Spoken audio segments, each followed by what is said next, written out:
I think from 20 to 24 was the era of Michael Saylor. Defined that epoch of Bitcoin with his big buys of Bitcoin.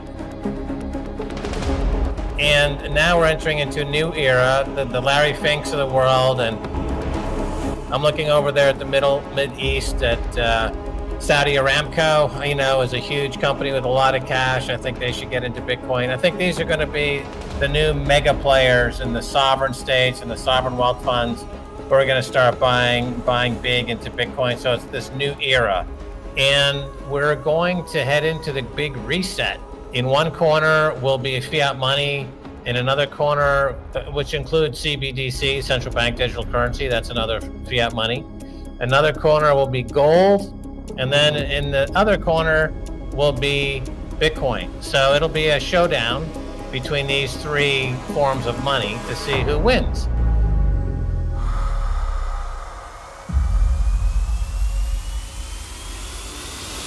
And I think the smart money is on Bitcoin. Certainly fiat money is going to lose.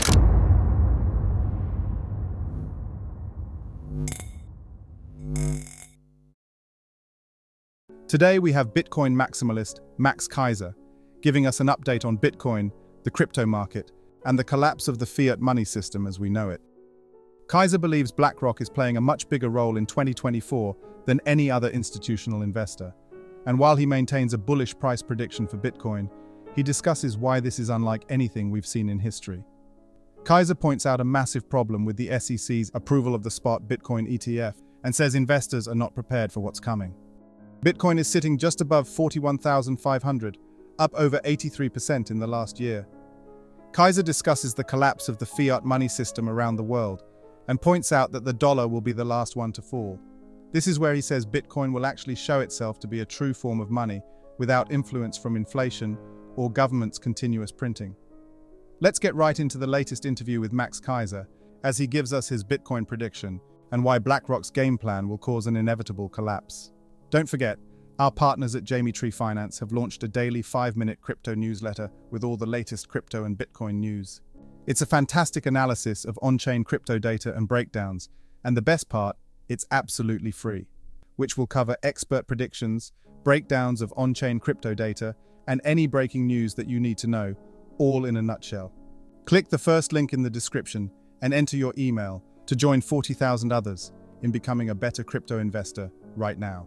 What's happening is, as you see with Wall Street now coming into Bitcoin with the spot ETFs, Larry Fink decided he wanted to have balls. And over there at Franklin Templeton, they look like they're going down the route, right? Because they're going down the coin route. They're talking about Web3.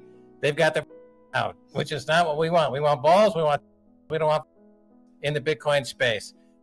We've got Kathy Woods. She's got balls, right? Which is interesting because she was born with them, but she's got balls. With her ETF, ARC-B, she's Bitcoin, centric. She understands the Bitcoin philosophy and ethics. So, I stand by my word, Scott. We broke that story, and it's become ever more important.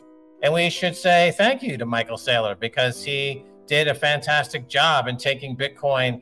In my view, he took it out of the gutter because when he appeared on the scene, people were in the world like the Bitcoin Cashes and the Bitcoin's Satoshi Visions and all these other coins and projects and failed nightmares had some agency. People did give them a little bit of play, but when Michael Saylor appeared, and he was so articulate and so brilliant and so aggressive in his Bitcoin position that he really put everybody in the shade, and he did a great job doing that. And he's, I think, really a hero, a Bitcoin hero. We have the collapse of fiat money. I know the fiat money experiment, which is about 300 years old, and then it got very aggressive in the early 1970s in the US when they went off the gold standard, that we went on a pure fiat money world.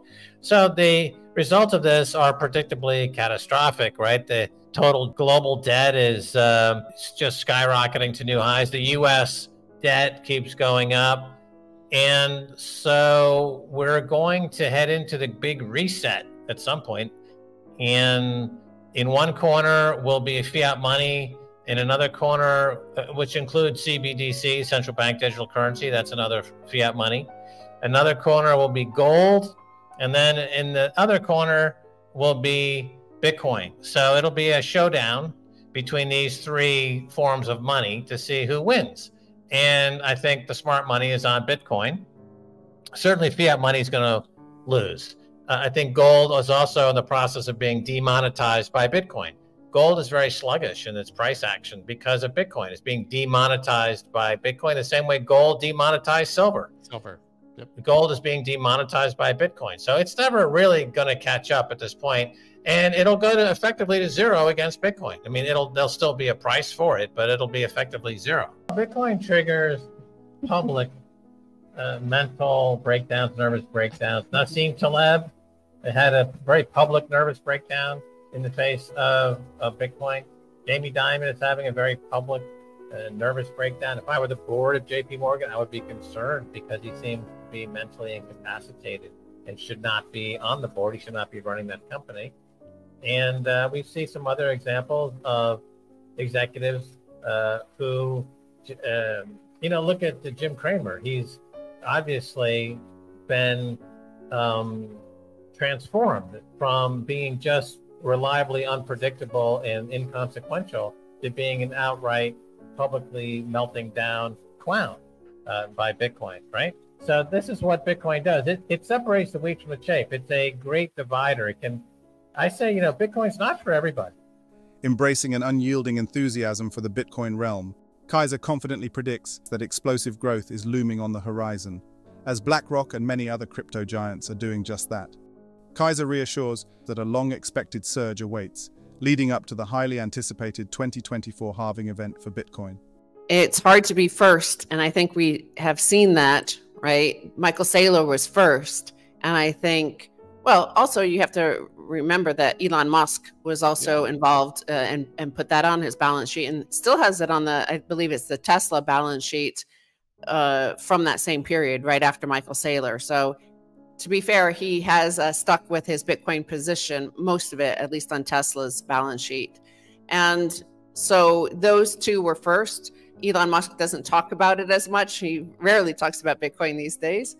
But El Salvador, for a nation state, I think it was, President Bukele is definitely also, like you said, Michael Saylor will go down in history as the best investor, but certainly President Bukele will go down in history as one of the greatest leaders ever in history. So I think you'll see that.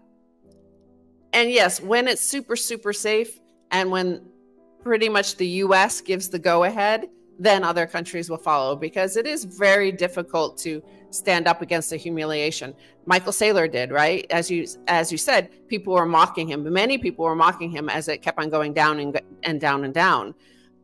The same thing happened with El Salvador. We were here. We've been working for President Bukele, and we know what it was like to withstand all of not only the media, but the international institutions who were expressed concern about El Salvador and things like that. So I think most people, that famous video of the leader goes out there and dances, and then it takes a while of being out there looking like a fool, and then the second one comes and dances with the first leader, and then a whole crowd comes. So I think there will be a second follower to El Salvador soon, I feel, in the next 18 months, because this bull market usually drives that sort of adoption at the high level. So I think there's going to be another smaller country like El Salvador.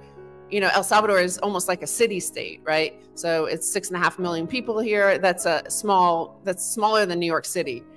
So I think you'll have a similarly, like maybe a little bit bigger, but it'll still be relatively small country do the same. Keiser challenges the conventional macroeconomic metrics, asserting that these metrics are often manipulated to paint a specific narrative, like labor statistics and inflation figures, which are selectively measured to create desired effects rather than reflecting the true state of the economy. In this context, Bitcoin emerges as an alternative, detached from the manipulations of the conventional economic sphere.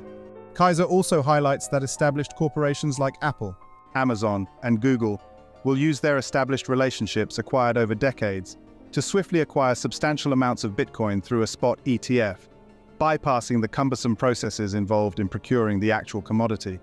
This disparity underscores the transformative power of cryptocurrencies in traditional financial institutions. Michael Saylor underscores the importance of embracing digital currencies as the economic landscape is changing rapidly, and urges investors to leverage Bitcoin's potential to secure a more prosperous financial future.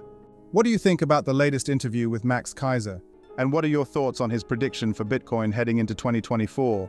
Comment down below. Thanks so much for watching. Don't forget to hit the like button and subscribe for more content just like this. We'll see you in the next video.